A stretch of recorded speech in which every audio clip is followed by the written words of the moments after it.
UNESCO থেকে তালিকাভুক্ত একটা পুরাকীর্তি। তো আসুন আমাদের সঙ্গে, আমরা মসজিদের ভেতর আপনাকে ঘুরিয়ে দেখাবো।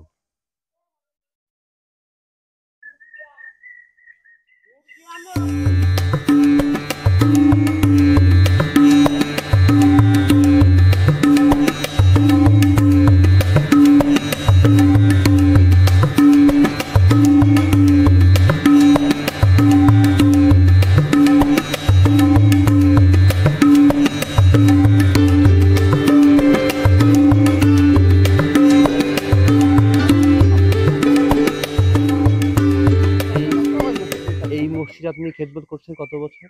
বহুত। আনুমানিক 40 বছর? না না, আমার 40 বছর তো বিয়ে হয়নি। আচ্ছা। বিয়ের আগে পড়তাম এখানে। ও আচ্ছা আচ্ছা আচ্ছা, এই সাবেকডাঙ্গা স্কুলে পড়তেন? আমার বাড়ি, বাপের বাড়িও এখানে, শ্বশুর